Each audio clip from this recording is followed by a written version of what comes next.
Hey guys, I have 3 more hands-free trapdoors for you today. However, I'm only going to be doing a tutorial on the first 2, since this last one over there is just basically only a slight modification of the first one anyways. Now before we get started, I would like to give out a huge shout out to Exojet who helped me make all of these, and also to Fennel and Misa who came up with the amazing concept that is the hands-free trapdoor. Now this first one over here I would say is the best out of all of them. It's in sync, it's really fast, and it's also pretty small as well. It's definitely not large at all, as it's smaller than all the ones I did a showcase on last time. However, it is the largest out of all of the ones I'm going to be doing a showcase on today. Now this middle one over here is the second largest, however it does have its compromises. As you see there, the opening has a pretty bad animation. The closing is better, but still not perfectly in sync. And it's also pretty slow as well, so I would only recommend this if you really are strapped down for space or something. But even then, this one over here is smaller than both that one and that one, but it does have its compromises as well. As you see there, the animation is very comparable to the first one, as it's relying on the same tech. It opens very quickly, it's in sync, and it's also really small as well. That's what it has going for it. However, it does use slime blocks, which means you have to be in a 1.8 world or above. And then the furnaces in the ground make it extremely ugly. You're going to need to either raise these portions of the ground or make a hallway or something, or who knows. These furnaces are just ugly. However, it technically is the smallest since it is flush with the ground, so that's the only reason why I have it in this video as a showcase, but I'm not going to be doing a tutorial on it. So depending on which one you want to build, either the in-sync one or the smaller one, then click on it and it'll take you to that moment in the video.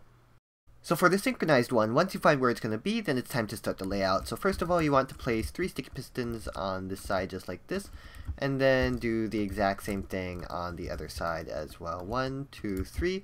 Then the top 2 sticky pistons on both sides will be holding normal pistons, and when these extend, they'll be flush with the floor and stuff, make it all look nice. So here we go, 2 normal pistons on this side. Then you need 2 normal pistons facing sideways just like that, and then the same thing on this side. And actually this creation is perfectly symmetrical, so I'm just going to go work on one side first and then switch to the other side later. Did I put that one item? Okay, so yeah, place a strong item in there, and then that'll ensure that we can power both of these pieces of dust, which will be powering these repeaters. Then on this side we need a torch going into a repeater on 3 ticks, and that will be powering this piston there. Then we need a repeater on 4 ticks coming out of this dust, and this will be powering our redirection pistons. Now we're going to need to place dust there later, but for now just leave it alone, otherwise it'll create a giant clock and stuff, which we're going to just have to fix anyways, so just leave that alone. Then let me grab myself my detector rail, and there we go. Then we need a block of redstone there with dust on top of it, and then that's it for one half of the creation. Now for the other half, like I said, it's perfectly symmetrical, so hopper dropper thing there, place a strong item, then get a comparator output going into 2 pieces of dust here and here, then repeaters. A torch going into a repeater on 3 will power this normal piston over here. Then come back to this side, place a repeater on 4, and then this will be powering our redirection pistons in the future. But once again, just leave them alone for now, otherwise clocking stuff will happen. So here we go, that there, and then this here, and finish it off with a block of redstone and a piece of dust. Now when that activates, then what you need to do to finish off the circuit is to come back over here, fix the item in here, take that out I guess, and then place it in the hopper. And then once you see that all the pistons are extended, then you can place the dust, and then the creation will be finished. So let me grab myself some string to show you guys. Here we go, just toss that away I guess.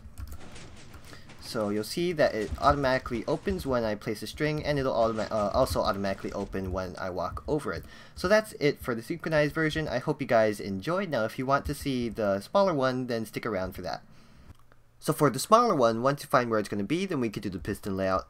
First of all, you want to have 3 sticky pistons just like this, and then those top 2 will be holding the normal pistons that will be flush with the floor. And then on the other side we need 2 sticky pistons, and those will be holding the normal pistons as well, there and there. Then on this side we need to place 2 normal pistons rather, just like this, 1, 2, and we could get started with the redstone. So first of all, you want to have a dropper hopper circuit and place a strong item in there. that will be going into this comparator, which will be powering these pistons on this side, just like this, and then dust on this side, going into a repeater on 4, going into a repeater on 2, and this will be going into our redirection pistons. So let me grab myself some extra materials. There we go. So first of all, block of redstone, then we could actually place a lever here to save materials, I guess, if you don't want to place a redstone block, and then a repeater going into dust. That will be going into another redirection piston, and that one will be holding a detector rail just like that. Then on this side, we need to wire up the redirection piston and stuff for this side, so a repeater on 3 will be going into even more redirection pistons, just like this. One there, and then one there. Those will both be holding detector rails.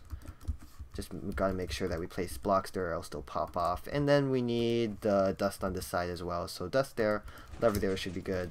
A block there, and then from that we're going to be powering these pistons on this side. So first of all, you need a comparator. Place that on subtract mode. That will be going into dust, and then a repeater ultimately routing back to itself. And then on this side we need 2 more pieces of dust, and then these torches will be powering those sticky pistons there.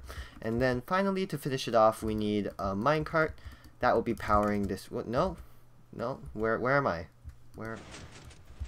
Oh, there I was. Okay, so we need a minecart here, and then make sure it's powering that detector rail, and then we need a repeater, and then we should be good. So let me grab myself a piece of string to show you, and place that there. So as you see there, it's activating when I place it, and then when we walk over it, it'll activate as well. So yeah, that's it for this video. Now remember, if you want to see Fennel's channel, Misa's channel, or the previous video I did of the 1x1 hands-free trapdoors that I made, which uses very similar mechanics that are used here, then be sure to check those out in the description below. And until next time, goodbye!